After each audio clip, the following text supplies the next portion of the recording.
please do roll call? Certainly. Commissioner Parks. Present. Commissioner Barraza. Thank you. Commissioner Singh. Present. Commissioner Cummings. Not online just yet. Commissioner Miller. Present. Commissioner Apuda. Present. Commissioner Vang. Here. Oh, fantastic. Vice Chair Dolan Here. and Chair McCoy. Here. We have a quorum. Thank you. We will now begin with the Pledge of Allegiance. Would everyone please stand? And I see that Commissioner Cummings has joined us. Thank you. All right, ready? Salute.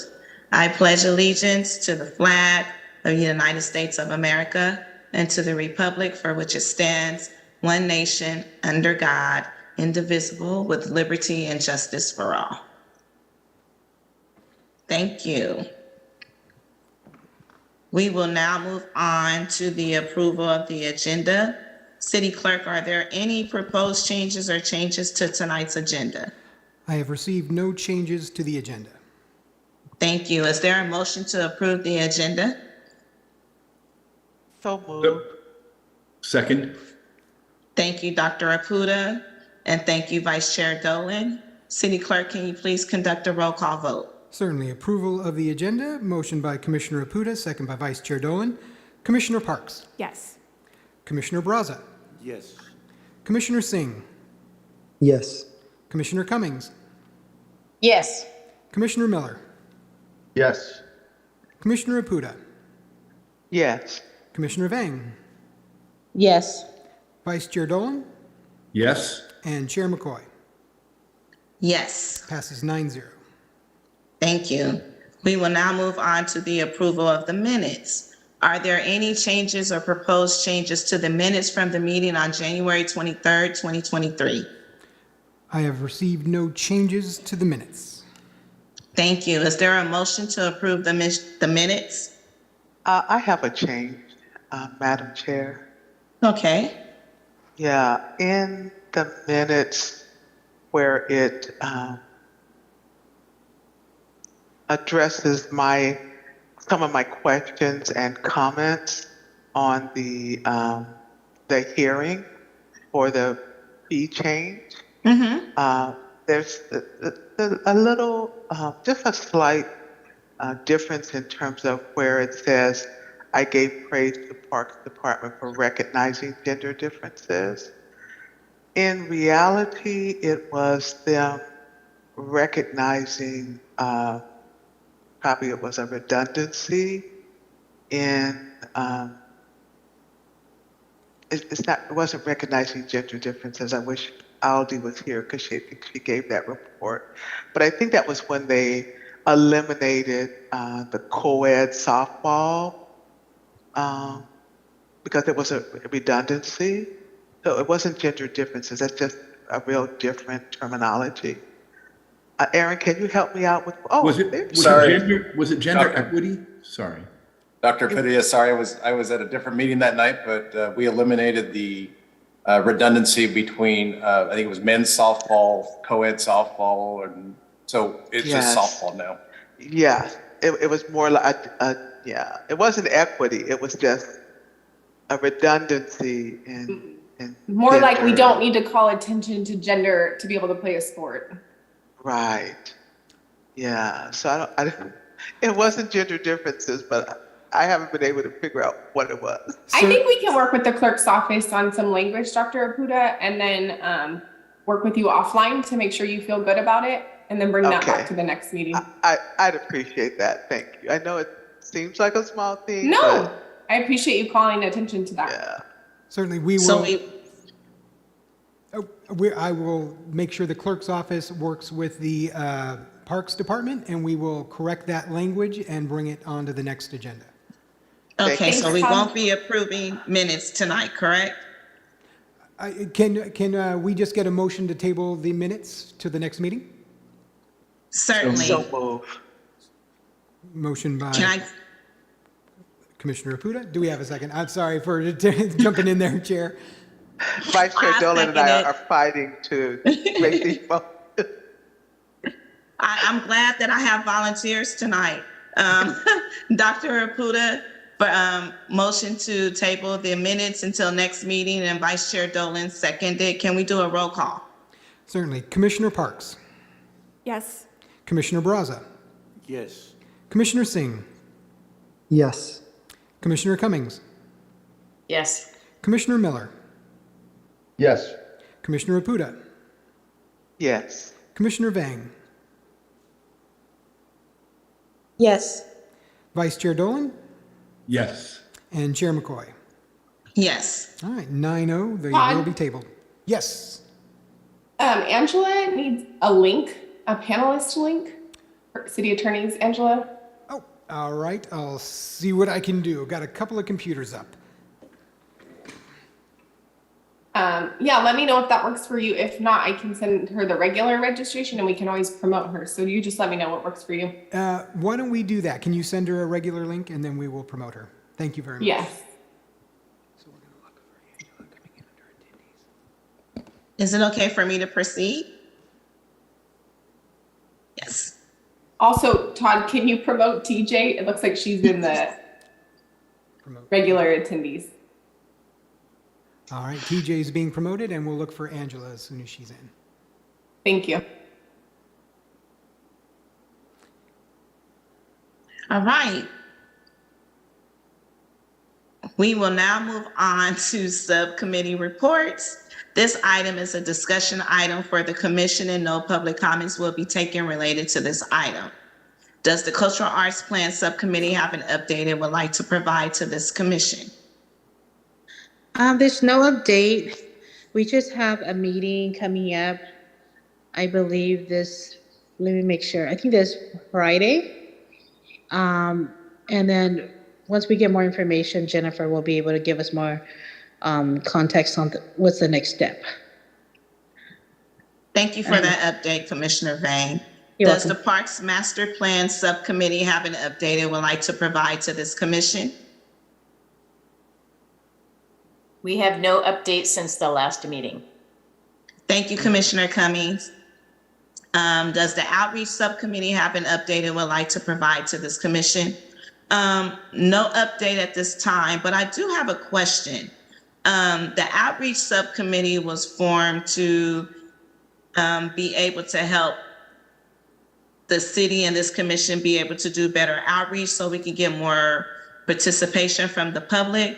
But since we have done that, we have not had a meeting. So is it necessary to keep this subcommittee going? That's my question to city staff and park staff. So when we talked about it with the city attorney's office last week, Chair McCoy, the answer was that if you all feel like you have met what you intended to originally meet for the purposes of the subcommittee, then you all can vote. I believe, Angela, you can correct me if I'm wrong, but vote to dissolve that subcommittee since essentially you don't feel like the task needs to continue on. Yes, that's correct. Thank you. Dr. Apuda and Commissioner Singh, I feel that participation has gone up. We can always bring us back together if we have to. But I feel that this outreach subcommittee can be dissolved. But just wanting to get input from you too, because you're on it with myself.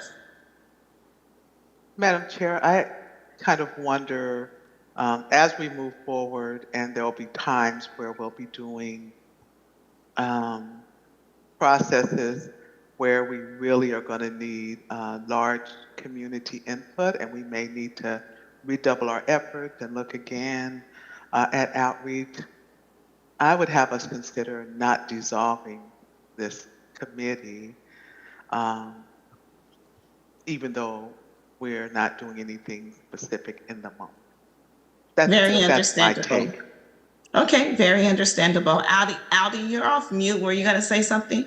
Yeah, Angela, I don't know if the bylaws allow them to have it continuously on if they don't have like end goal that they need to be working for. Rather, I don't know if it's more appropriate that they become a subcommittee every time there's a specific task at hand in order to be in compliance with the Brown Act. If it's okay, let me take a look at the bylaws, and I can give you a firm answer on that this week. Perfect, and then we can bring it back at the next meeting. Yes. I would like to just kind of plus one Dr. Apuda's thinking in that outreach is kind of necessary, and I don't know if that's necessarily an end goal we can ever meet. Like, of course, maximum outreach is always like what we strive to do, but I don't think there's ever going to be like a goal in mind. You know, like go X number of people. I just think it's an ongoing process that should be focused on. But especially, of course, when we have like, you know, more important things to bring folks in for to give their input. But it is an ongoing process, so I don't really see how there's an end goal.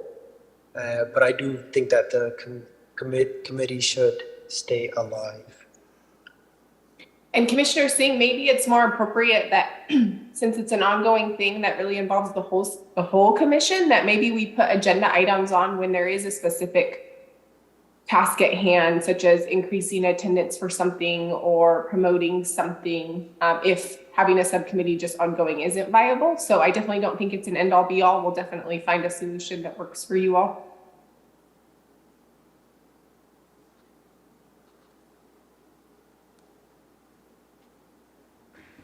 So I guess we can just keep it in place for now.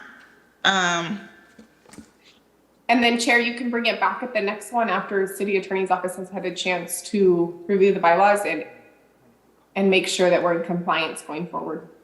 Okay, no problem. We will now move on to member reports and comments. As a reminder, this is a time for the commission members to report anything they feel important for the public or commission to know, but it's not a time for discussion. Commissioner Cummings, do you have any reports or comments? Not at this time. Thank you. Thank you. Dr. Apuda, do you have any reports or comments? I do have just a brief comment, just that it's been very pleasant. Recently, there have been cultural events at the Soroyan Theater, the Shanyin performance, and then our Black History Month performance. And to be there and see my fellow commissioners, Commissioner Cummings at one, Commissioner Vang at another, I just wanted to comment on it, that to see us out and about in the community and supporting these kinds of events, it's just very rewarding. Thank you for that. Yes, it is. It was really good to see you on the meeting last week that we had with the Air District as well. So yes, it is to see that we're involved in so many other things. It was good to see you. Let's see. Commissioner Singh, do you have any reports or comments for the commission? Not at this time. Thank you. Thank you. Commissioner Miller, do you have any reports or comments for this commission? Nothing right now, thank you. Thank you, Commissioner Miller. Commissioner Vang, do you have any reports or comments for this commission? Just a brief comment. Dr. Apuda, it was nice seeing you too at Shenyang. The only comment I have is I was just kind of curious on, I heard that the Neighborhood Safety and Community Engagement Program is moving to a different building. And I just wanted like some clarification, from moving to another building, is it because of services impact? Just question on that.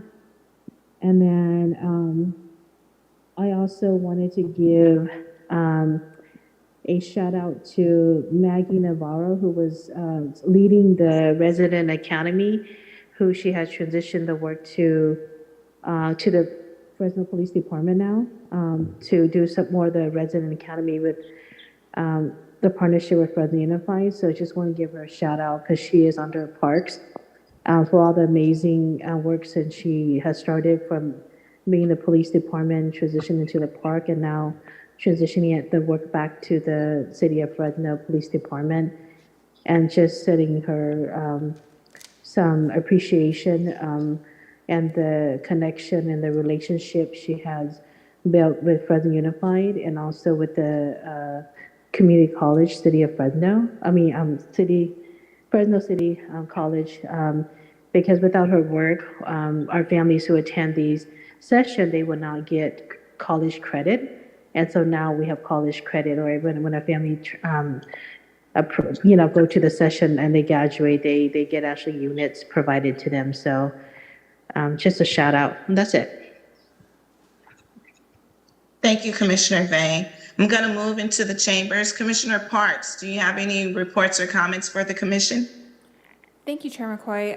A couple of comments, I guess, / questions just to throw out there. In the last couple of weeks, in my professional role with the River Parkway Trust, have been engaged in various community meetings and field trips related to security and public safety on the Parkway, which, as we've been sitting here tonight, made me think we haven't had an update on the implementation of the Park Ranger program, and I'm curious if that's something that could come to the commission at a future meeting in the short term. And then in follow-up to that, again, related to the Parkway, we haven't had an update on the trails and kind of Parkway Measure P funding, and I'm wondering if we could receive an update report out on that at a future meeting soon.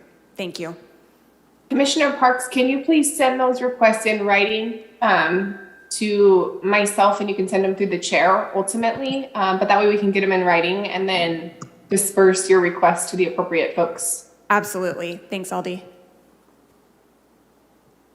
Thank you, Commissioner Parks. Commissioner Barraza, you're in the chambers this evening. Do you have any reports or comments for this commission? Yes, thank you, Madam Chair. It's very nice to be here with Commissioner Parks. Actually, I have a dog that's too noisy, so I decided to come in person so that then I get distracted. Something I wanted to inform the commission is about an important meeting taking place tomorrow night, starting at 5:30 at the Juan Felipe Herrera cafeteria. It's an elementary school close to Church and Peach Avenue. And the main purpose, and it's being hosted by park staff, and the purpose is to seek input from the community on an $8.5 million park that's being developed. Something I wanted to just advance to city staff, that it would be very useful to have some information about how do new parks address public safety. I've heard that there are many certain types of design that promote a more safe environment at parks. And I kind of like to know what that process entails. Do we hire consultants that come in and say, how should you design a park? That's important. But most importantly is really to extend an invitation to residents of our city, and particularly Southeast Fresno residents that for years have been asking for green space and more park space, picnic areas, soccer fields. And so this will be hopefully another opportunity that would soon allow us to finalize the design of the project and start construction. That's very important. So I hope that commissioners are also able to attend that event tomorrow at 5:30 at the Juan Felipe Herrera cafeteria. Thank you, Madam Chair. Thank you, Commissioner. Sorry, Chair. It's okay. Go ahead, Aldi. Commissioner Barraza, can you do the same thing as Commissioner Parks and send your request for information via email so we can get that in writing and exactly what it is that you're looking for? I'm sorry, you said something that Commissioner Parks?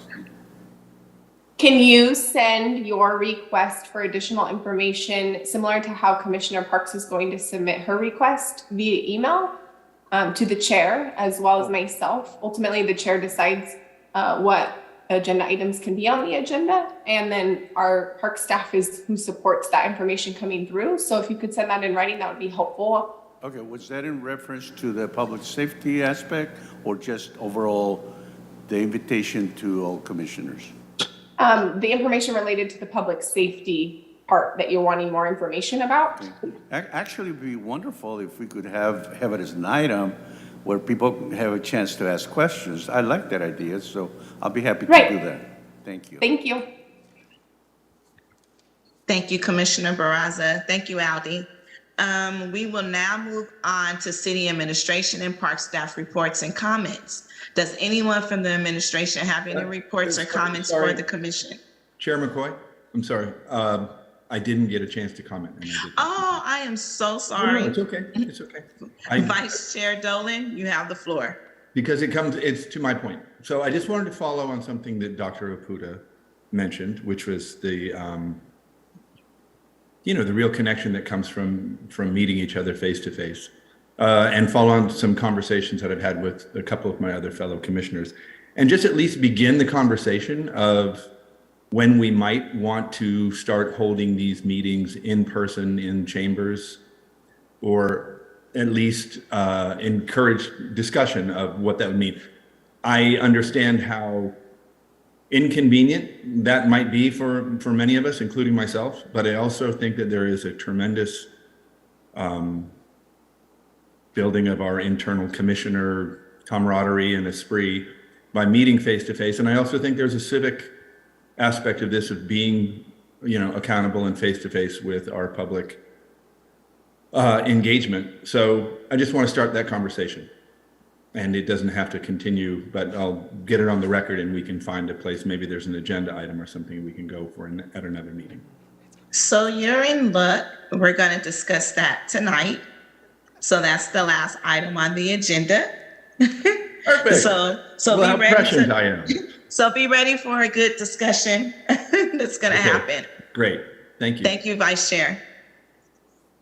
Now I will move on to city administration and park staff reports and comments. Does anyone from the administration have any reports or comments for the commission? I do, Chair McCoy. This is TJ Miller, Assistant City Manager.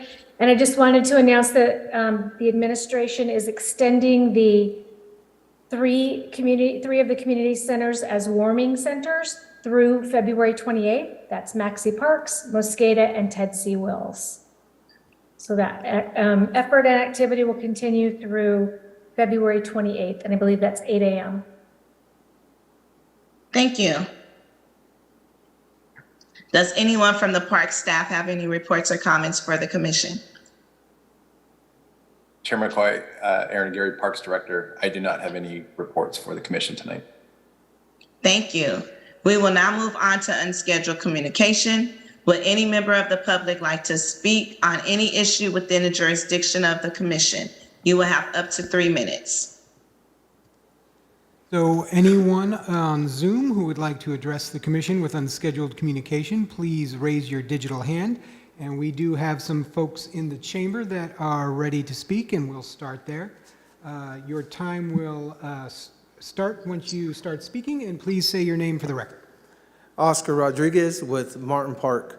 I'm here to just bring to the light that our organization is building a park in the Fresno and Olive area. We've gotten to the point where we're have our plans approved. We've talking to different people. I've started fundraising, and it always comes up that why don't I ask Measure P for assistance? I've fundraised myself over $730,000. It's a 2.5 project. It's on a half an acre. And I'm here to just get the ball rolling because I've been in emails with the councilman. I've gotten no response. People always say, why don't you ask Measure P? And it's always looks like it's something for the existing parks because we have a private public park usage. We've done this for the last 30 years in the Low community as we built this organization. It's been a nonprofit for about 5 years, and we're just looking for direction right now. Not looking for answers right now, but just tell me where to go and what to say. And I'm willing to talk and share our plans, our how we're going to maintain the park and how things are going to be beneficial for our community. We host after-school programming, Saturday sports, food insecurities through our food drives at our 2 locations. And as we're building this half-acre park that's off of 41 and 180, as it starts turning, if you look down, you'll see an empty lot right there that's next to Webster Elementary. We've talked to the school. We've named the park Webster Park, and I'm out fundraising right now, and I'm just here to gather any information that I can gather, any direction that can be given to me. If it's sitting in meetings, I can do that. I just want to give our community the best effort in what we're doing and support any park like Dickey's Playground that's located in my neighborhood that I support, and anything that I can do with any project that's going on. Thank you. Oh, I have 1 minute? Again, I was referred to by John Valentino. He put me in an email with Elliot Bloch, Ashley Swearington. We were awarded a drive initiative. We were one of the hubs, so we planted ourselves in this community that we're wanting to build this park in, and we just want to keep building momentum as we grow into the nonprofit, the pillar of light to our community, because there is a lot of bad things that happen. But we want to show people that if we built the best park in some of the underserved areas, that as the community takes ownership, that we're able to be that light that our community needs in a dark part of their lives. Thank you. Thank you very much. And is there anyone else in the chamber that would like to address the commission? All right, and we're moving over to Zoom. And the first hand is Brandy N. Brandy, you can unmute yourself, and you have 3 minutes to address the commission. Thank you. I got the word earlier. I saw the flyers about the warming centers being extended to the end of this month, which I had requested last week, and appreciate the community has been speaking up on that, the need, and actually others have been asking for this to be extended to the end of the winter months. So I do ask for consideration of weather in March and whatnot, but this meets a huge need. We had a lot of people who were quite concerned about having to leave when it is still very cold outside and is planning on raining next week. But and I appreciate the work that has been done to accommodate these centers. With the request, one of the requests I want to continue from last time, and as well as with Pinedale closing, is a consideration for the city to consider filling the need for the north part of Fresno to ensure that there's a place to go. There are people there. Last night, I actually ran into people who didn't know that the warming center was still open since the 31st. So as well, if there could be a robust outreach to ensure that people know that it's continue to be open, as well as letting people know at the centers that is going to continue to be open will be important. But there are a lot of people up there that have utilized it that don't have a lot of accessibility, that have carts and whatnot, and have that need. So if there is to be accommodation for that, as well as considering that we need to, capacity has kind of been an issue. It's been so important that Ted C. Wills and Maxie and Mosqueda at different points have all maxed out, and it's been a concern of mine trying to outreach and wanting to get more people in, but being worried that if we get the word out to more people, that they may get there and it's full and they can't get in. And I've been giving rides. They've been calling me to give so I can give rides to other places, and there's been nights where there have been dozens of people after it's been full that need a ride elsewhere. So with that need, especially considering it being 3, if they're asked the city to consider making sure that there is capacity so that we can have not just have the people who've been coming, but the people who have but other people that need to get out of the cold that we've been seeing that can be accessing this, or elderly or infirm people that have been coming from hospitals that really need to be able to make it to these centers, that we have not less, but more room for these warming centers for the end of the month, because they have been a literal lifesaver with so many people that have been there.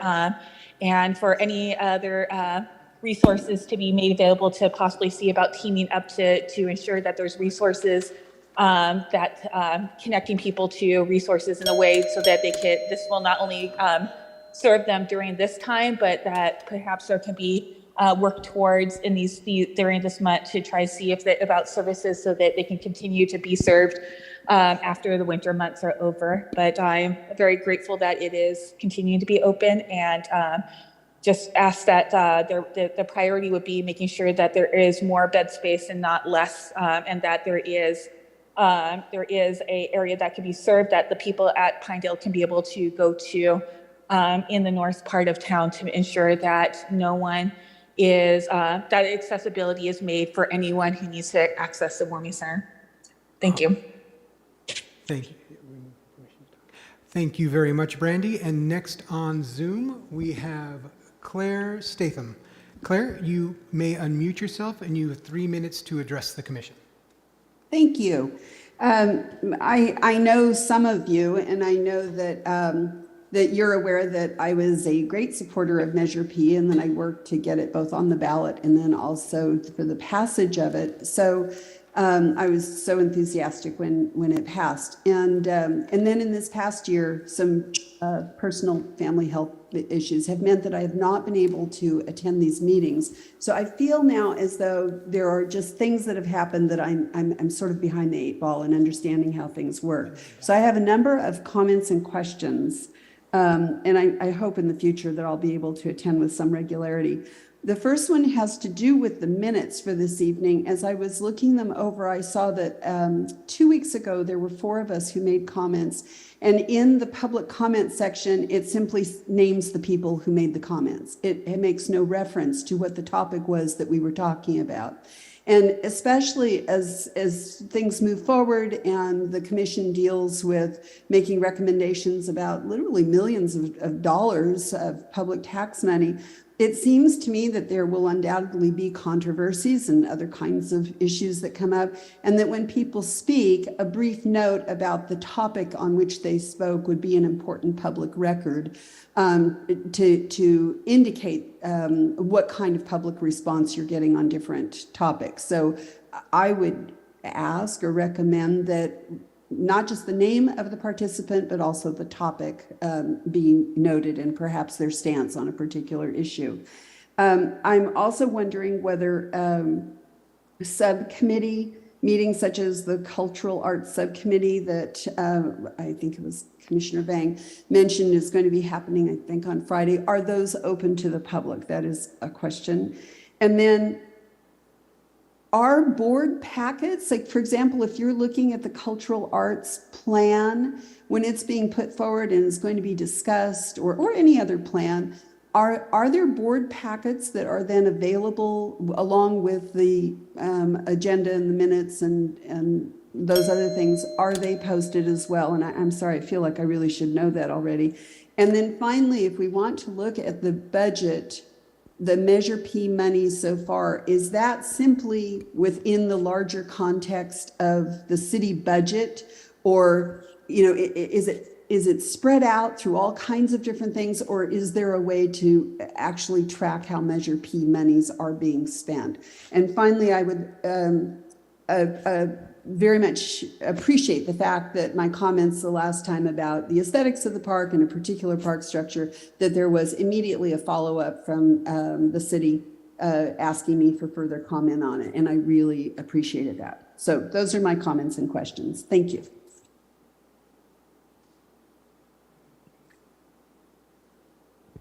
Thank you very much.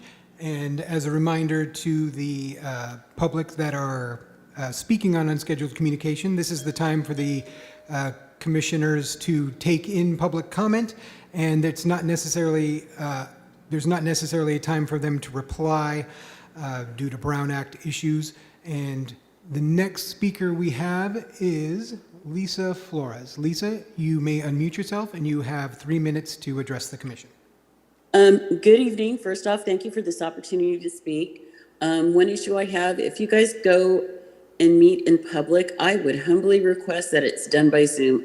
I don't want to walk down to City Hall, guys, because I have just really bad arthritis in my knees, and it just kills me having to walk into City Hall. So Zoom has worked perfectly through COVID for me. So I would appreciate that courtesy, and also it gives the ability of those who cannot attend to either call in or do an iPad thing or whatever. Second, I think you guys should have your communication committee ongoing, even if it's held in abeyance and, you know, it's dark for a bit. And I would ask that you use that committee to look over the policies and procedures of where the Measure P money is going.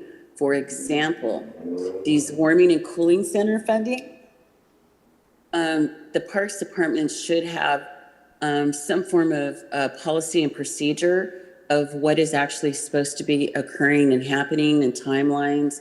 You know, what time are people woken up? They're not woken up, you know, 2 hours beforehand and bum rushed out by 7:30. Do their people clean up the outside of the facility, how the facility is to be left?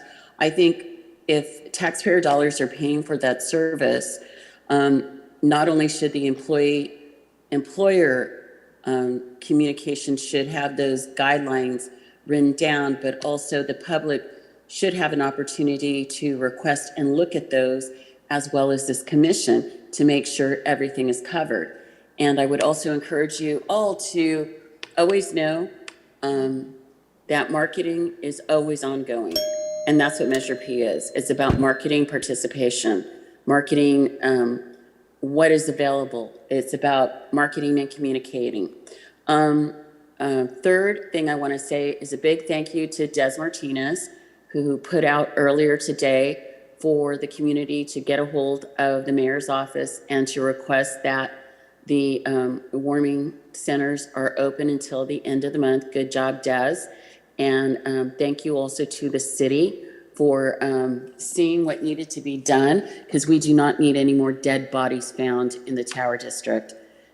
And those warming centers are saving lives. And I appreciate you guys funding them.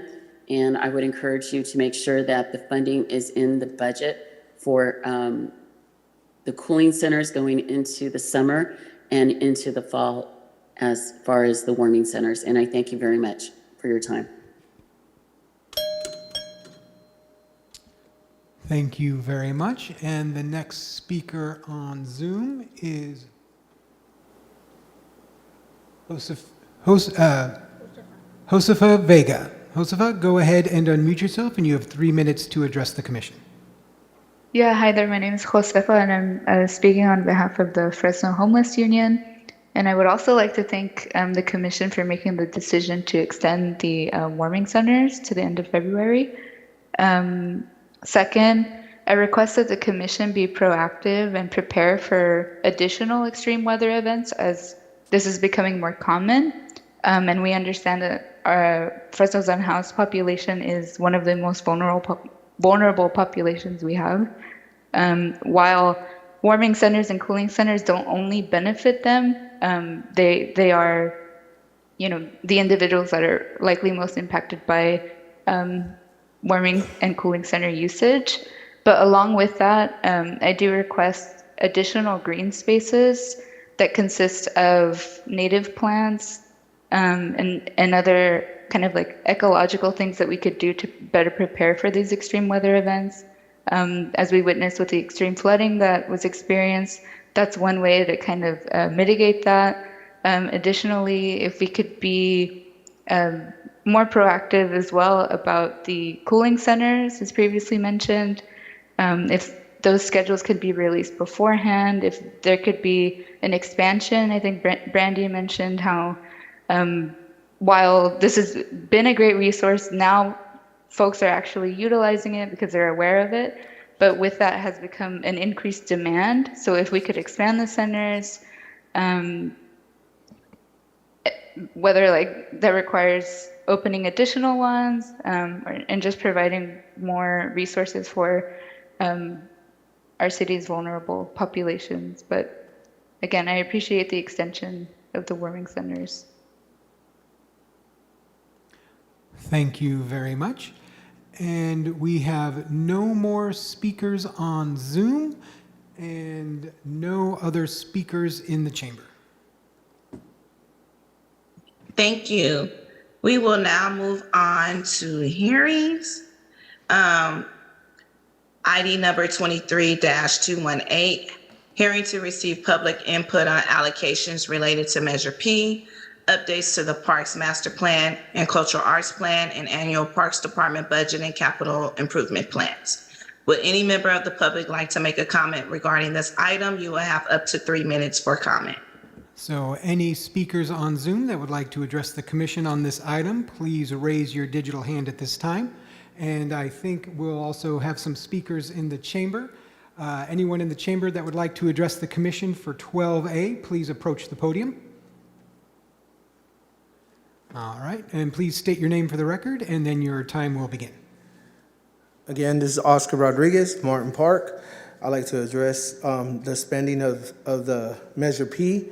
Like I said, a lot of people had pointed me towards this project and just say we don't see why not. As I mentioned, someone saying marketing for Measure P, and this is a great opportunity for Measure P to take this and see what the research we've done as we asked the community, what would you like to see in a park in your neighborhood? A lot of them looked at me like I was crazy. You're gonna build a park, yeah, right. And as I'm doing it, they're looking at me like, wow, this guy is. I've spent more than what I've thought I wanted to on infrastructure, on the plumbing, and the land as it was used as a dump site in the 1892. We found that there was a pharmacy under there, so I had to spend more money than I wanted to on digging up and making it solid for a slab of concrete where I'm going to build an airmasium. The airmasium is going to house different sports. The community also said that they want to see picnic areas. They wanted to see a playground. They wanted to see a community garden. So I started going out and soliciting funds. I got Cal Viva to give me $100,000 that they paid for the playground. The playground's here on off-site at one of my friends' he said his yard, so you can imagine how big his yard is, but it's in his yard. And I paid for the metal for the airmasium because, as you guys knew, during COVID, metal was going skyrocketing, and people were like, hey, you should lock in this metal. So what I'm doing is I'm trying to just get people interested in supporting my effort and Martin Park's effort to building a park. So Measure P money would be spent wisely. And it could be a marketing tool that they can use to show other supporters that look what we're doing with your money, and look what how Measure P built this in the community. That it's not something that's solely made for the public, but it's for everyone that drives by to see their tax dollars used. So yeah, I would love to represent that. I have a listing of airmasium, a splash pad, walkways, and these are things that the community wanted to see, and it would be an honor and pleasure to share more of what we want to see in our communities to the people of Measure P and beyond that. And it could become, as we call it, Friends of Martin Park, because when you become a friend of ours, you have skin in the game. You have the ability to see what's happening and to be part of it. So I would like to see that. If Measure P can take that into consideration and help me build this for the community. Thank you. Thank you very much. And do we have anyone else in the chamber we have no other speakers in the chamber, but a few hands on Zoom. And the first hand on Zoom is Lisa Flores. Lisa, you may unmute yourself, and you have 3 minutes to address the commission. Okay, a couple of things. At some point in time, we're going to have to deal with you guys moving the dog park in Roding to by Golden State. But now that there's going to be 2 parking structures built, we may have another problem. And I don't want to see you guys have to spend $500,000 to solve an issue you have with me and design because people haven't been talking to me. So that's something that's coming down the pike because there will be traffic issues and among a lot of other issues with that. I'm just going to give you a heads up. Second, I hope that in this budget, in this discussion, that you have allocated at least 5 months of funding, full funding for the cooling centers. And hopefully they will be starting mid-May, running all the way through October. That will also include like billboards, radio announcements, and some form of outreach. Because as I'm going into spring and into summer, the nice talk I had with PG&E of why did you raise my bill? And I have a $300 a month PG&E bill for one person. They were gracious enough to tell me my electricity cost is going to go up in the fall. Now in the winter, I can dress all nice and warm, and I have 4 walls and a roof over my head, and I can do my whole camping mentality and try to keep as warm as possible. But in the summer, it is deadly for me. So I'm looking at a resource of those cooling centers, and you need to open them up earlier, because by the time you open them up, it's still deadly hot for me to go out, get in a hot car, and drive less than 6 blocks to Ted C. Wills, and then to get kicked out so early in the hottest part of the day. I can't do asphalt at all above 95 degrees. And even then I wilt, being a cardiac patient and all. So I would hope that you take those sorts of issues, because I think this summer, going into summer, you're gonna see more elderly who cannot afford the PG&E bill. As all the COVID money for to help out with PG&E bills dry up, you're going to see more people like myself who can't afford PG&E, who have the major medical, using the cooling centers as resources, and also feed people. Give them food, give them water, give them their due, because the last thing you need is people coming and going, opening doors, losing that cooling, electricity, and just the added cost. And we are at your 3 minutes, Lisa. All right. Thank you very much for your time. Thank you. And the next hand on Zoom is Claire Statham. Claire, go ahead and unmute yourself, and you have 3 minutes to address the commission. Thank you. I just thought that this agenda item would illustrate the point that I was making earlier, where it reads, receive public input on allocations related to Measure P. And so I, as an interested member of the public, find myself thinking, well, how many allocations? Is this just a time when people just throw ideas out there? And, or what kind of funding are we talking about here? It just seems that the public needs to have more information in order to give meaningful input. And again, it's entirely possible, since I haven't been attending these, that that information is available somewhere. But, I think that there would be a lot of people who would be single issue people who would come to these meetings just occasionally, and they might need some guidance too, as to where are we supposed to find the information that can help us give meaningful input. So that's my comment. Thank you very much. Thank you very much. And we have no additional hands on Zoom and no additional hands in the chamber. Thank you. Does any commissioners have any comments or concerns about this item? On that little tiny narrow band, that little band. No. All right. We will now move to the last item on the agenda, ID number 23-244, hearing for actions pertaining to Parks, Recreation, and Art Commission's meeting for fiscal year 23. 1, we're going to discuss in-person meetings for future meetings. 2, discuss updating the meeting schedule for fiscal year 23 and action, adopt meeting schedule for fiscal year 23. Would any member of the public like to make a comment regarding this item? Do I go out to the public now? Aldi, or do I wait till after our discussion? It's not for 4 days. Angela, is it specified whether she needs to go out to the public first? Cross or fall out in any other location. This is the city clerk, just to let you know, we can have no motions on a hearing until after we've had public comment, so that's something to take into consideration. Okay, thank you. Tomorrow afternoon. Sorry, I'm So trying to Chair- find the mute. Oh, go ahead. Go ahead, Angela.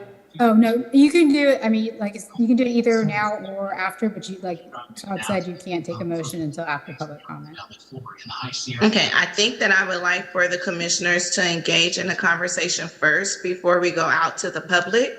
So I will open the floor for our commissioners to engage in a conversation. I know that there has been discussion for our meetings to be held inside chambers. Moving forward, we do meet every first and third Monday of the month. For me to be in the chambers 2 times out of the month would be a little challenging. I'm a single mom. I help take care of my mom who has dementia. So I'm not saying that I can't be in chambers every single time, but this hybrid mode works really good with my schedule. But if I have to be in chambers, absolutely, I could commit to being in chambers once a month, not twice a month. That's just from my standpoint, but I'd like to open the floor to hear other commissioners' thoughts, comments, or concerns regarding this item. And the floor is open. Dr. Apuda, I see your hand up. You have the floor. Yeah, thank you, Madam Chair. I think one of the questions I have, wherever we land with this, is we've heard from our citizens, in particular Lisa Flores, that it being virtual has been beneficial to her as a community member. So I think my first question would be, is it possible to always have a hybrid, always have it possible for people to be a part of this meeting via Zoom? I think the other thing for me, and I appreciate your comments, Madam Chair, is it possible to have us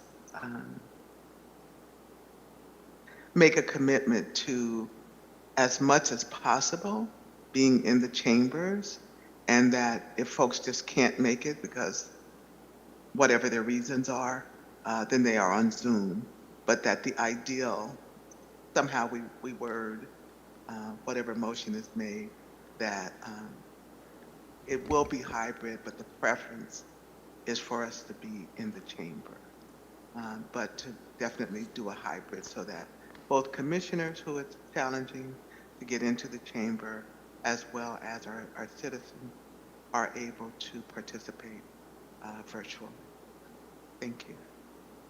Thank you, Dr. Apuda. Vice Chair Dolan, you have your hand up. You have the floor.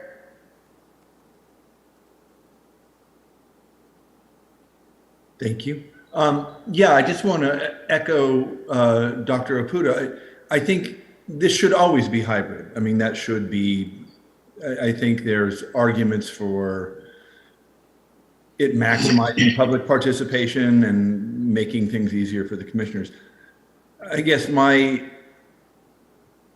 feeling here is just that we want to encourage, and we do have 2 meetings per month, so maybe one of them we all make an effort to try to meet in person because I think there's benefit there too.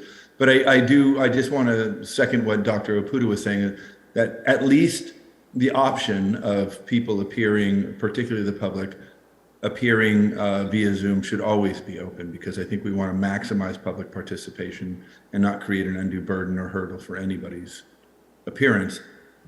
And I do think there's an argument to be made that face-to-face accountability is also very important for the public. Thank you, Vice Chair Dolan. Aldi, I see you have your hand up. Hi, I'd like to take a moment to pivot over to City Attorney's Office so she could give us a little bit of background on where this change is coming from and what that means and what that doesn't mean.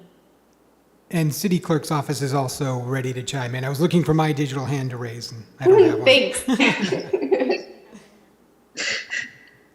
You want to go first, or you want me to go first?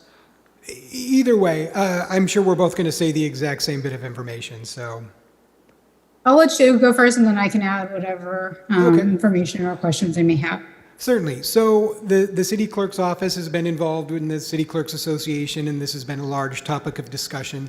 And what is going to occur is that the governor's emergency order is expiring on the 28th. The City of Fresno emergency resolution, which allows us to take advantage of that, will expire on February 19th. So after that point in time, the commissioners must then begin following the regular Brown Act rules. The emergency order let us be really relaxed about some of those Brown Act rules, in particular, allowing you to participate from anywhere you wanted to be without following the more onerous rules of posting your location and having your location open to the public. So if you're going to be, after the 19th, attending the meeting virtually from your home would need to be open to the public, and you'd have to post the agenda there, and it's very difficult. So following the 19th, when the city's emergency order is expired, the Brown Act will require that the commissioners be in attendance in the chambers where we notice the meetings to be.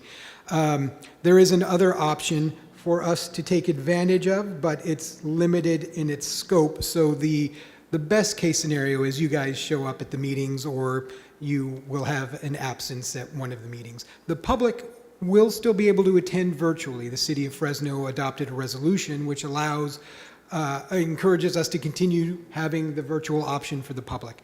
But the Brown Act is specific to the commissioners. So when the commissioners want to attend a meeting, they need to be here, or we need to follow those strict rules of listing your location and posting agendas there. And the AB 2449 is the other option for not showing up in person. There are a few exceptions which you're only allowed to take advantage of twice in a, twice in a month, I think it is.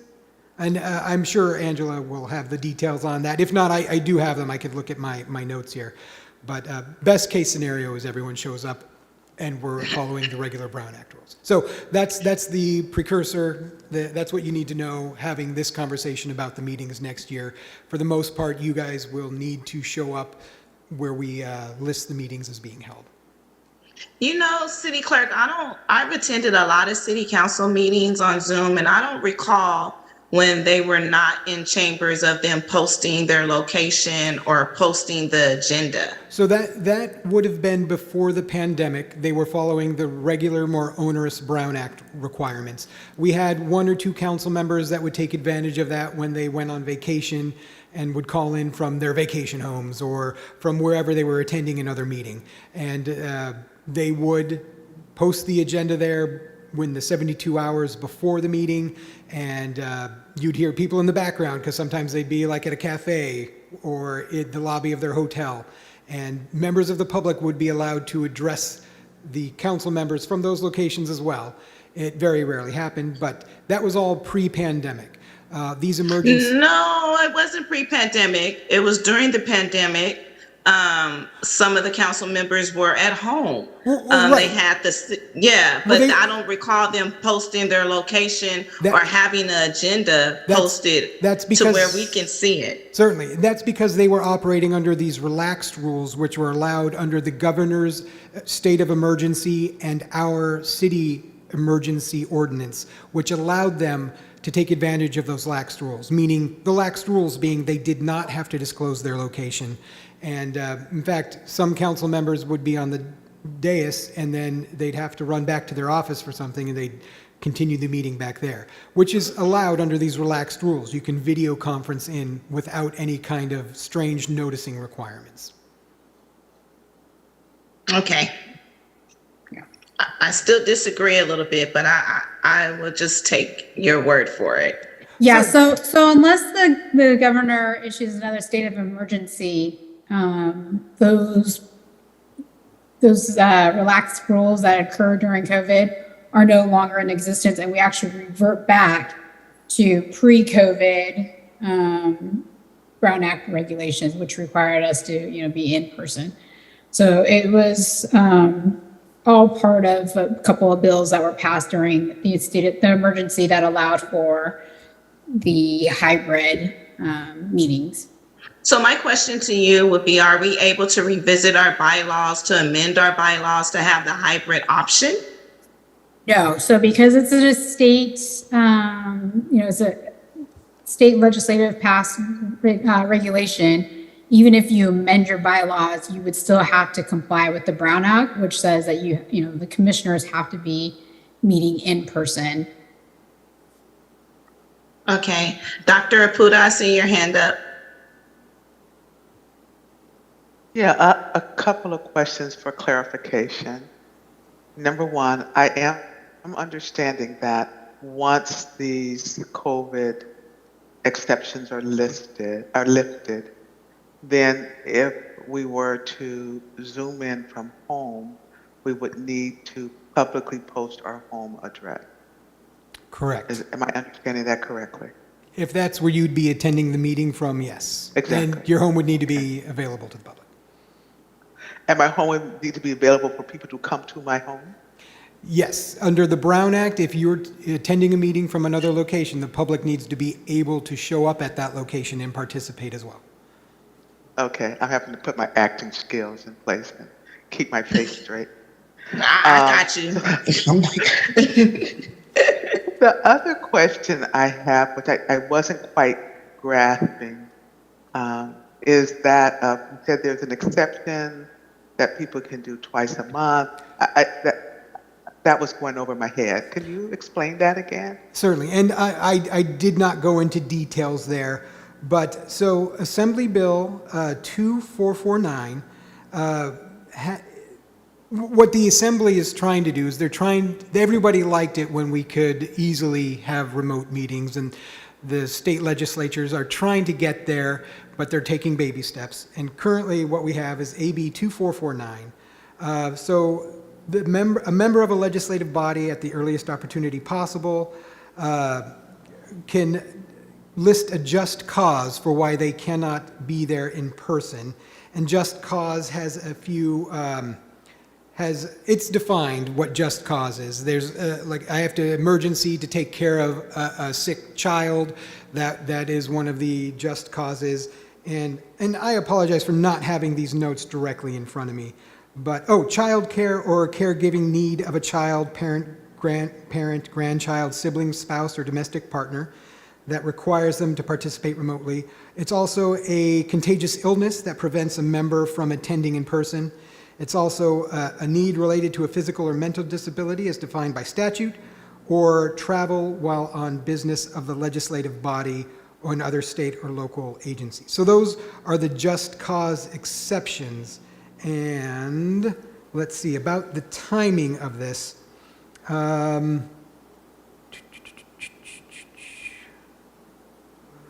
You must participate both visually and audio, so you wouldn't be able to turn off your cameras if you were doing something like that.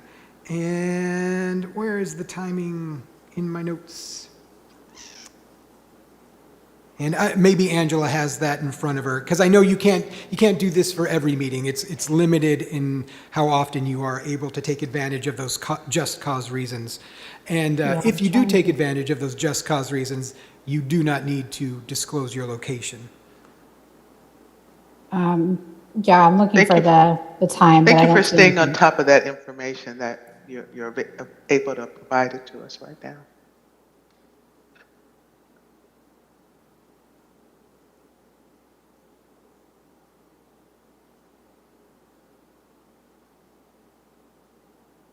Aldi, you have your hand up. You have the floor. Chair, I know you asked City Attorney's Office about amending the bylaws. Angela, can you go into what the the commission does have the ability to change it in their bylaws. So from my understanding, they have the ability to change what day of the week they meet, what time of day they meet, and how often they meet. Could you Yes. confirm? Yeah, that is correct. So you can amend your bylaws if you need to change the dates of the meetings or the times of the meetings or how often you meet.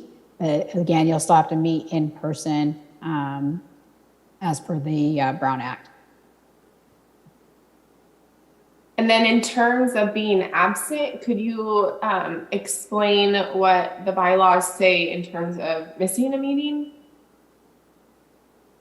So according to the bylaws, if a member is going to be absent, then they need to notify the committee, and then the committee by majority vote would have to essentially vote to approve that absence. If there are 3 consecutive absences, then the committee member is automatically or can automatically be terminated from the commission. Can or will? It is will or shall.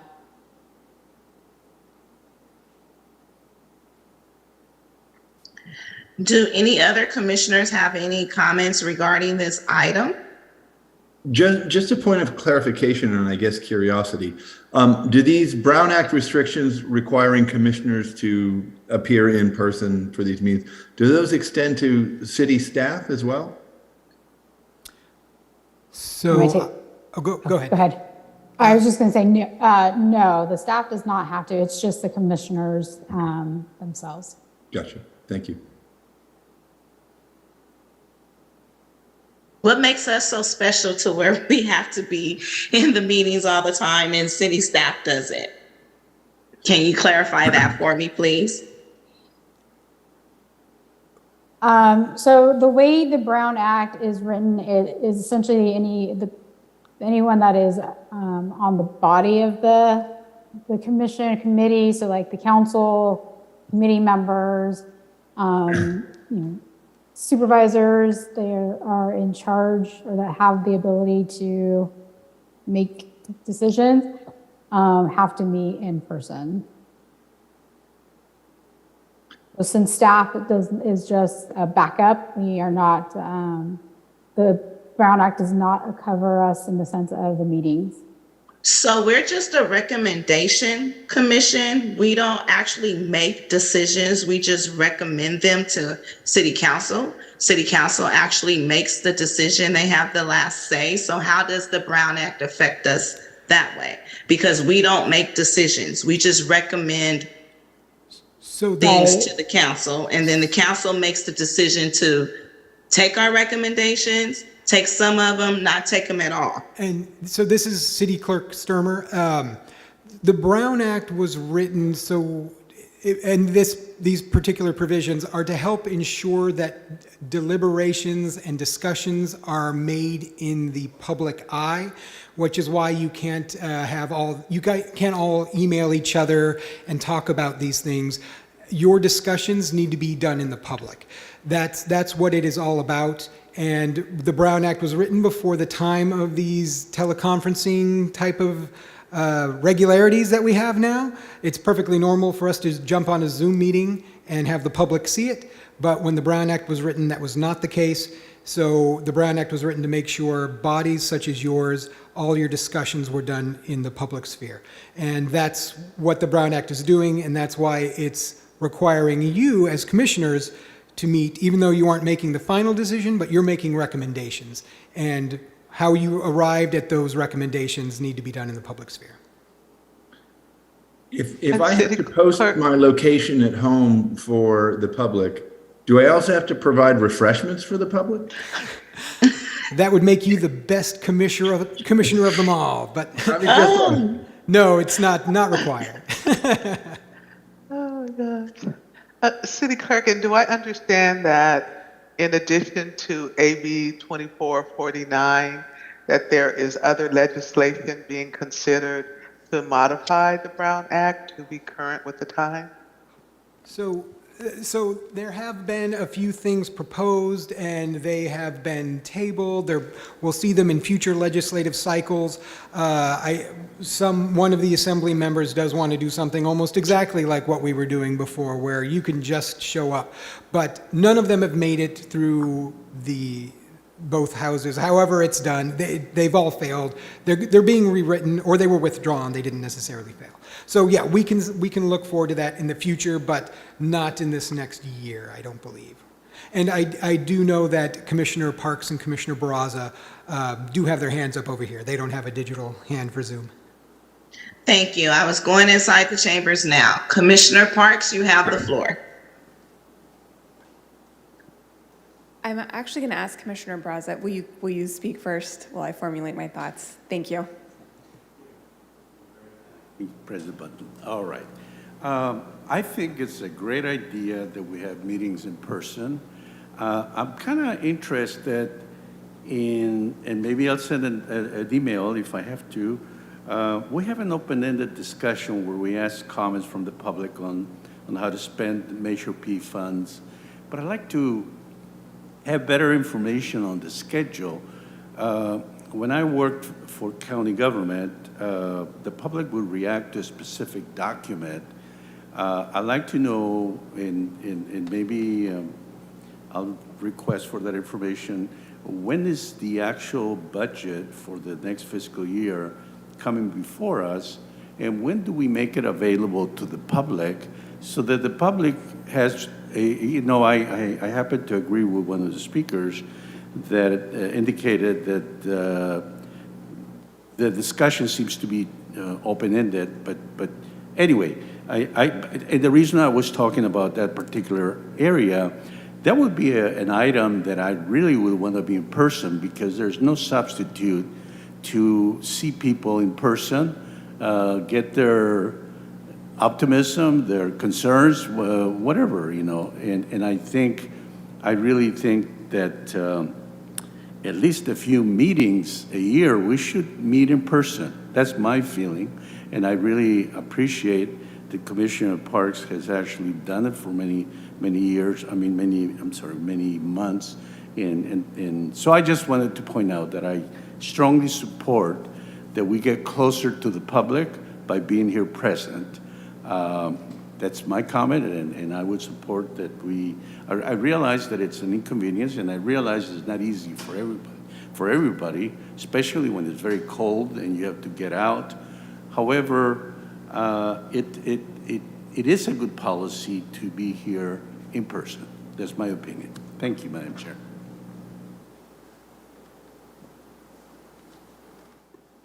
And I'll go ahead and jump in now. This is Commissioner Parks. Sort of along the lines of what Commissioner Barraza just said, just thinking about, actually, let me take a step back. What I'm hearing from the city attorney's office and our city clerk is we really don't have a choice about this beginning in February. So we're gonna have to start meeting in person with these caveats under the Brown Act if folks want to maintain meeting from home. So we don't really have any choice about that, I don't think, based on what I'm hearing.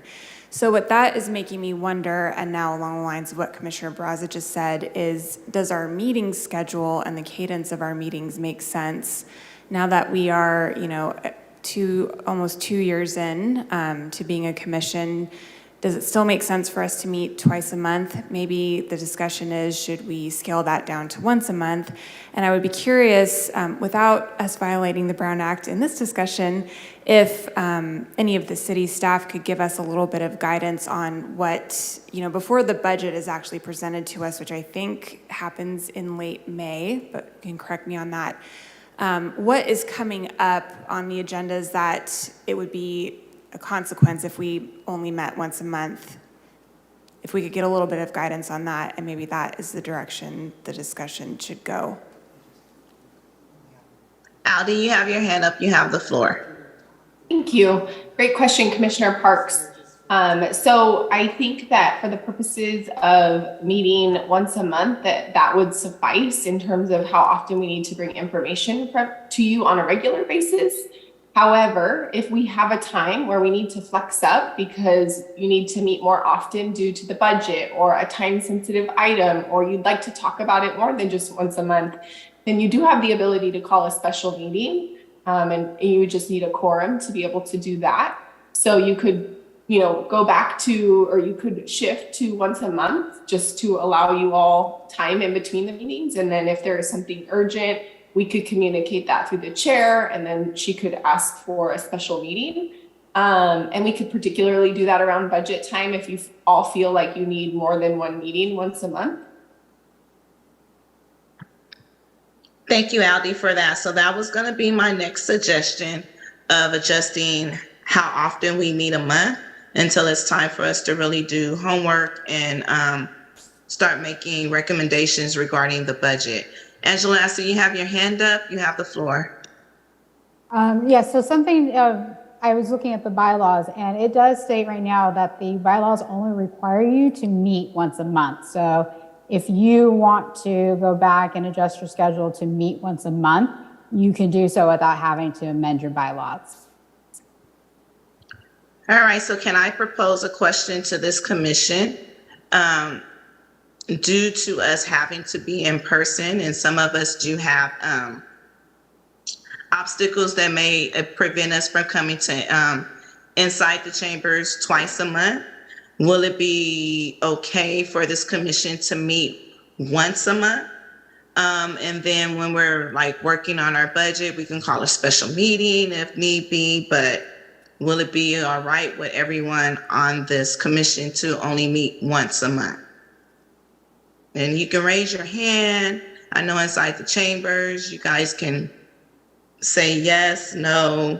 I like that. I like that. I like the approach of having monthly meetings, but when necessary, special meetings can get scheduled. So my next question would be, would you prefer the first Monday of the month or the third Monday of the month? Me personally, I would prefer the third Monday of the month, but I will go with majority. Before we respond to that, can I respond to the first question? Absolutely, Dr. Apuda. I too don't have a problem with us meeting monthly. I would just like us to be really proactive in terms of when we need additional meetings, because as you recall, we've had meetings that have gone over 3 hours. Mm-hmm. And I could be wrong, but maybe one that got close to 4 hours.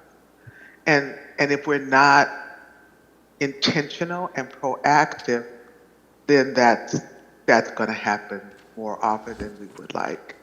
And I'm not sure how to do that.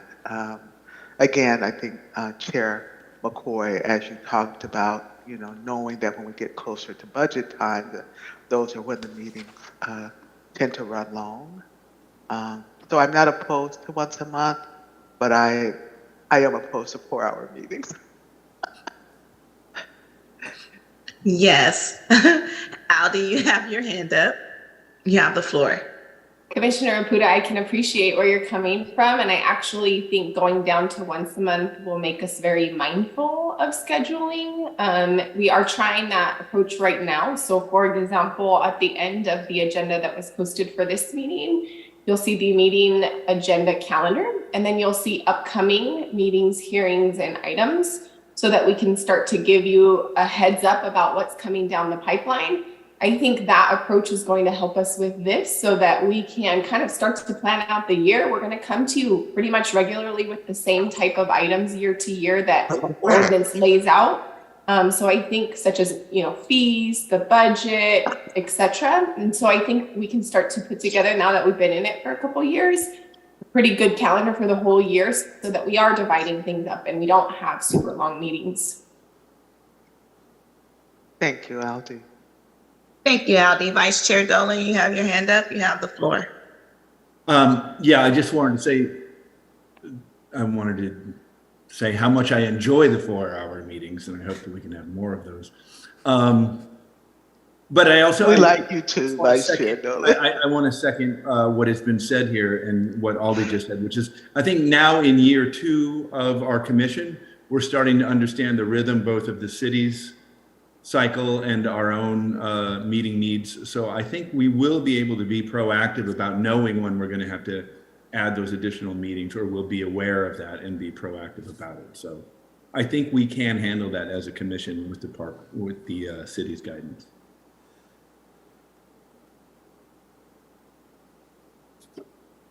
Thank you, Vice Chair. Aaron, I see you have your hand up. You have the floor.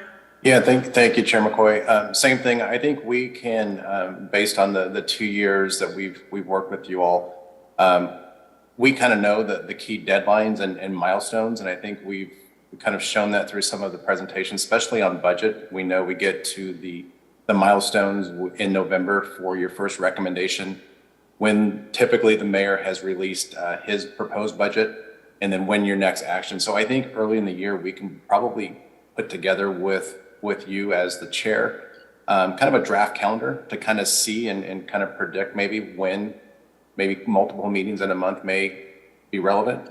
And then where, you know, we kind of fit into the kind of what I won't say the slow season, but where we don't have some of those milestones as we get into adopting the new highest needs. Obviously, then we'll ramp back up twice a month. And so I think we can definitely get there with some sort of like a draft calendar to show kind of here's when we anticipate the heavier months and the lighter months. And I think that can definitely get us to that point. So just wanted to kind of mention that. Thank you.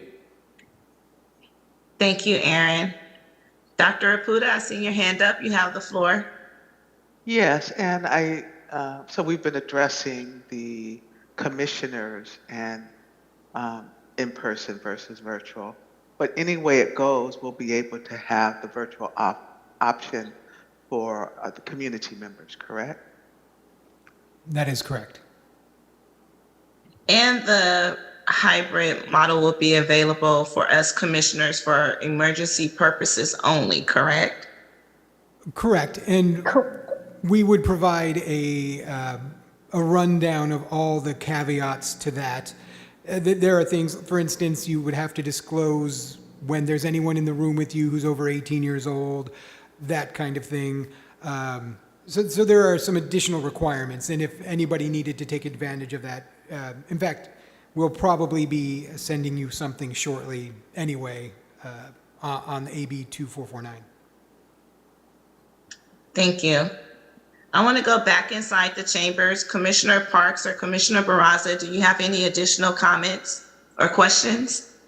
Madam Chair, I just wanted to add something that would even reduce the needs of commission time for discussion, that maybe at times we as commissioners have questions that we can probably direct to staff, and there probably be a protocol how to deal with that, where a reply is provided to all the commissioners, something to that effect, so that we can actually learn and get information on important matters without having to have a full-blown discussion at a commission meeting. I mean, I know there are rules for that, but just tell us what the rules are.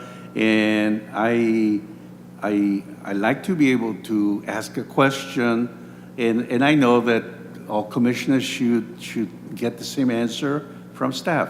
I don't know how to do that, but I'm just trying to find other ways of not having to have commission time on something that it can be answered just with a reply from staff. Thank you. Aldi, you have the floor. Yeah, Commissioner Barraza, great question. And Angela can walk us through that and kind of lay out that process that we can send to you all in an email. But City Council does something very similar to that. And you'll oftentimes hear when they're speaking at the dais that City Manager will say, we'll follow up with a tray memo on that. And I know we have sent you memos all in the past. So there definitely is a process for that. And we can work with City Attorney's Office to have something written out and send to you all. Great, thank you. Are those memos made available to the public? So the memos, the tray memos that the city manager's office will send the council members, they copy to the clerk's office, and if anyone was to request it, it is a public document. Yeah. But it's not necessarily posted if somebody doesn't ask for it. Correct. And the only reason I ask about that, and I'll be curious if any members of the public are still on with us tonight, one thing I do want to make sure that we aren't doing is reducing opportunity for public input and for public awareness of decisions and discussions and everything that the commission is doing. So I'd be curious to know if there's any public members still with us this evening, if there's any input about meeting once a month versus twice a month. Yeah, after we have our discussion, I'm going to go back out to the public to ask for public comment, but I wanted us to have our discussion first. Great, thank you. You're welcome. Commissioner Parks, to your point, those chair memos are not a time for like decision making or back and forth or things like that. It's more you all have a question, and so rather than having to wait until a forum like this, you know, if that becomes once a month to ask a question, you can definitely ask a question and we can respond, and maybe that helps you understand what item you want to bring in person, what dialogue you want to have, etc. So it's more for answering, I think, some of those questions before a dialogue would happen, before a workshop would happen, before a hearing would happen. Okay, and I guess to that, a follow-up question to that, to the staff is, if we go down to once a month, do you feel like that will increase? I mean, I know you don't have more time, I understand, but just to get information out to the commission earlier with regards to what is coming up on the different agendas, so we have time to reach out and ask questions? Yeah, I think to Director Aguirre's point, this is going to lead us to kind of laying out a yearly calendar and have a pretty good idea of what we're coming to you with, you know, whether it's the master fee schedule, the budget, et cetera. Just on a yearly cycle, we should start to meet about very similar things year to year. And of course, there will be items that pop up that need your recommendation. I'd say this first year was a heavy lift because we had a lot of one-time first things like highest needs, cultural arts, et cetera. But going forward, it should be pretty regular. And then we will definitely communicate if there's something that's time sensitive or we need a special meeting on. I'd like to add something, Madam Chair. I think that getting an answer to the question is intended to reduce any commission time when it's not necessary. However, that doesn't mean that a commissioner could not request that an item be fully discussed before the entire commission, when there may be recommendations. If we don't like something we hear from staff, we're entitled to have a public discussion of whatever issue where we might want to make recommendations to improve something. That's always going to be available, I would think.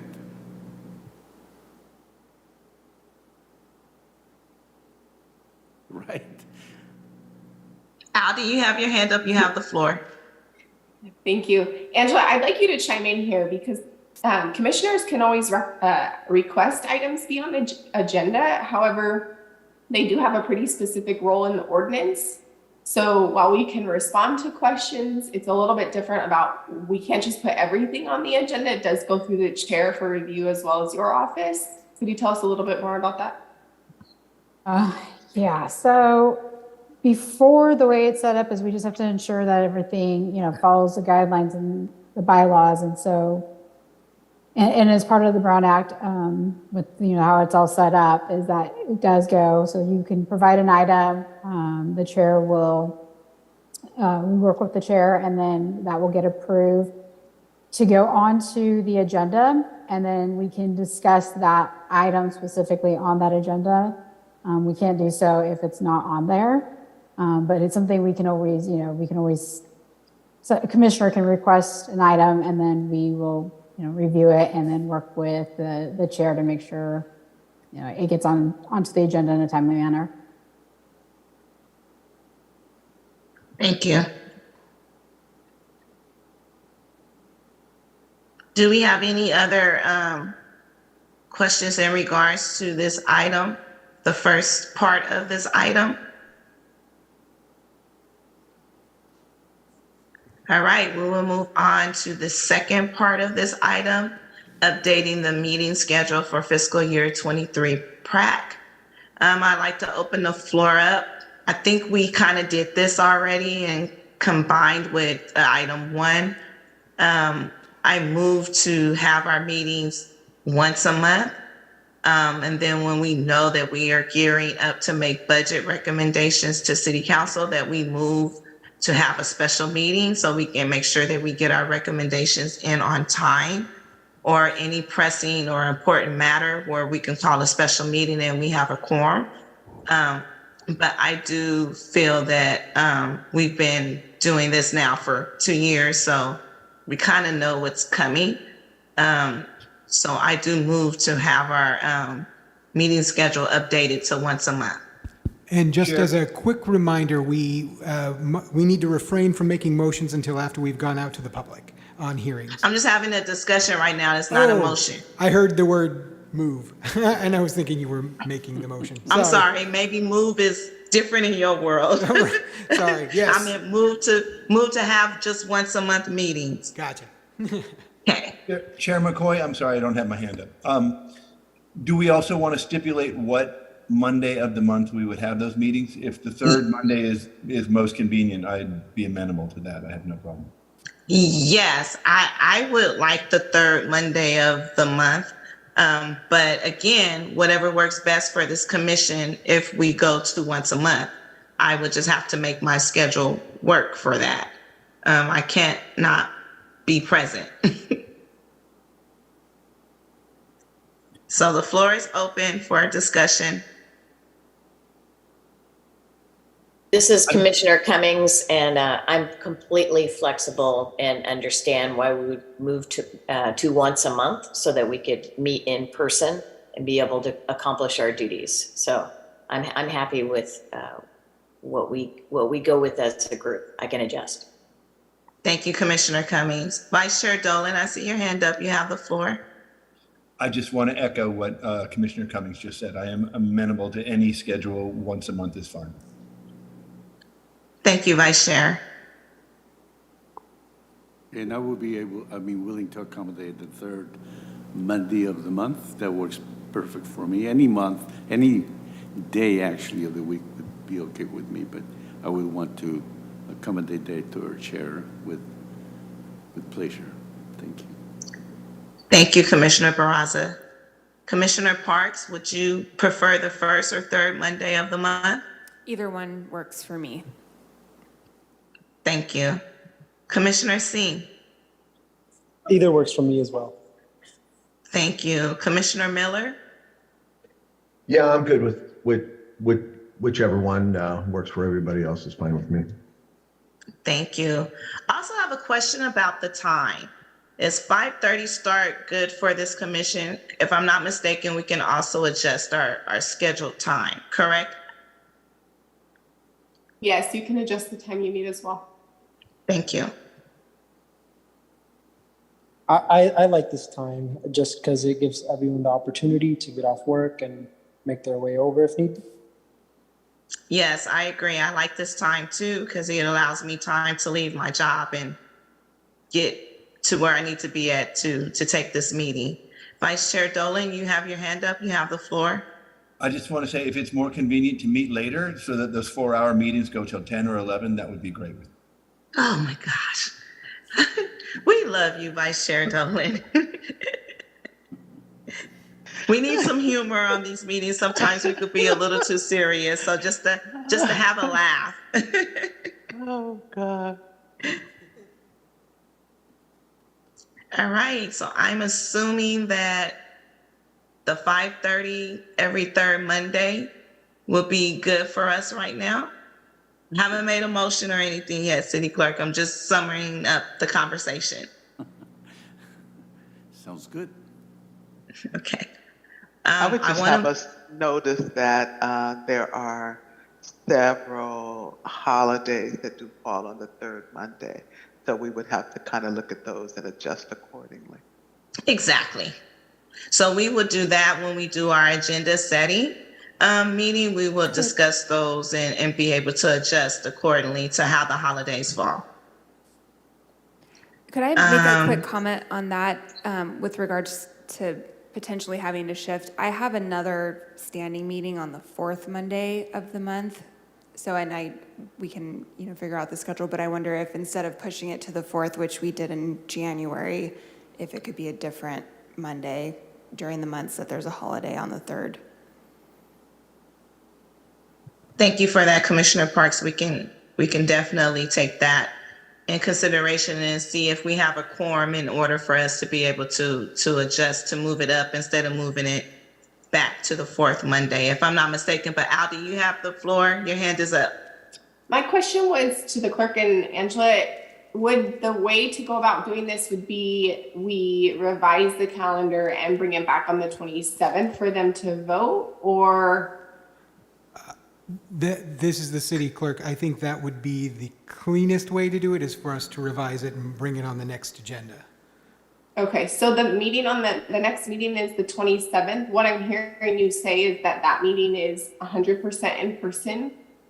So we will, correct me if I'm wrong, so we'll plan to attend that in person and have an agenda item with this new revised calendar for the commission to vote on. That would, that would be the clerk's recommended way of doing it. So we don't have to make a motion right now? You would, once you go out to the public on changing it, the changes, so then staff can go back and work with you offline to get a new calendar together. But because, to Commissioner Parks's point, she won't have a chance to see it, then we'll bring that actual calendar back on the next agenda so that you all have a chance to have seen it and you can have another discussion about it, and then vote to approve it. So once I go back out to the public, we're gonna make a motion For the adjustments. just the adjustments, but not adopting, correct? Correct. Okay. All right, thank you for the clarification. Do we have any other commissioners who have any other comments, questions, or concerns about the item we're discussing? All right. Well, I like to go out to the public. Would any member of the public like to make a comment regarding this item? You will have up to 3 minutes for comment. So any member of the public on Zoom that would like to address the commission on this item, now is the time to raise your digital hand. And I'll check, we have no one in the chamber on this item. And the first speaker on Zoom is Lisa Flores. Lisa, you can unmute yourself and you have 3 minutes to address the commission on this item. Well, first off, it's good to know that within the constructs of the rules and the regs of you guys holding meetings, it also takes into account commission members who have special needs as far as family members, that they will not get deemed and they can participate remotely because of family obligations and needs as a caregiver. Second, I want to remind you guys to go ahead and start to front load your budget meetings in May. Don't cut May down to 1 when the city council does their stuff in June.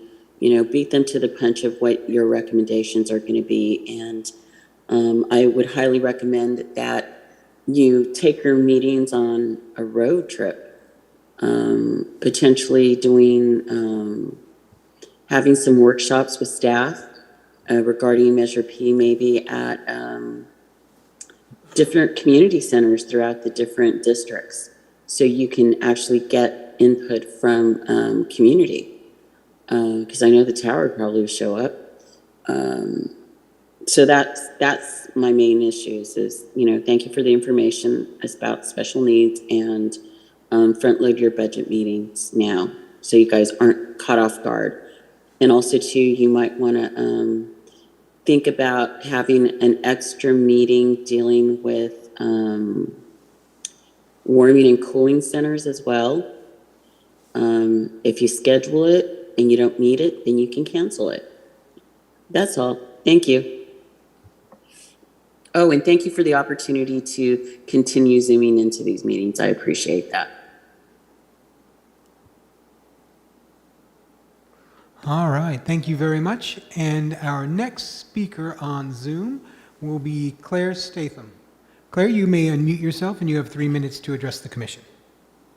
Thank you.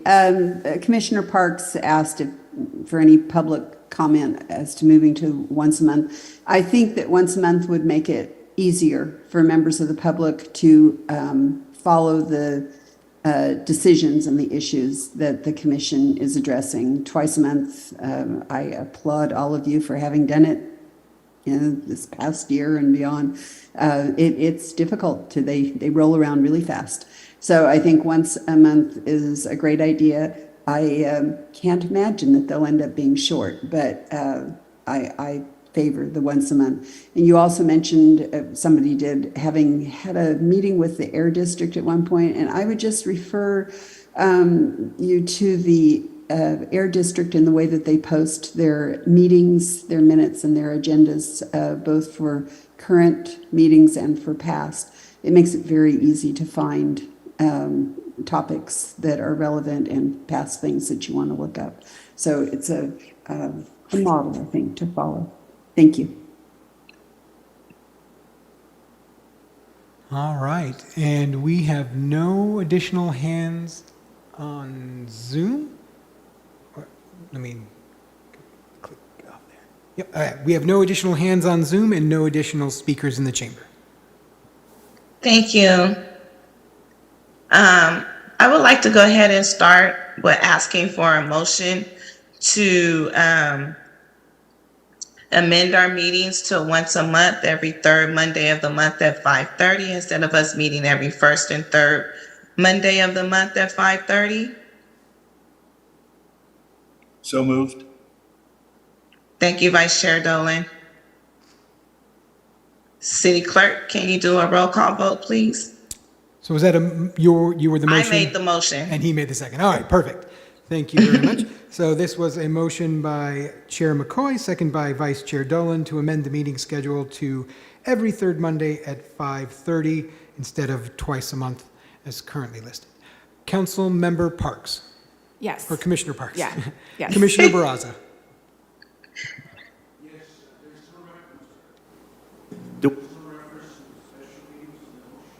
Special meetings can be made at any time as long as there's at least 24 hours notice. So we don't need any kind of special motion for that. Okay, thank you. My vote is yes. Thank you. Commissioner Singh? Voting on the calendar amendment. Commissioner Singh, are you still with us? Yeah, sorry, what was the question? So there's a motion on the floor by Chair McCoy and second by Commissioner Dolan to amend the meeting schedule to once a month, every third Monday of the month at 5:30. Yes. Thank you. Commissioner Cummings? Yes. Commissioner Miller? Yes. Commissioner Apuda? Yes. Commissioner Vang? I believe we lost Commissioner Vang. All right, Commissioner Vang is no longer with us. Vice Chair Dolan? Yes. And Chair McCoy? Yes. That passes 8-0. Okay, so just to sum up the meeting, we're going to adopt the meeting schedule at our next meeting in person on the 27th inside council chambers. Before I adjourn the meeting, I'd just like to thank everyone for attending. Thank you for this rich conversation we had about the work that we're doing. And I'm going to adjourn the meeting at 7:14 and give you back some time to spend with your family. And I see you guys all inside the chambers on the 27th. Thank you all. Thank you. Thank you. Thanks, everyone. John, don't forget the refreshments.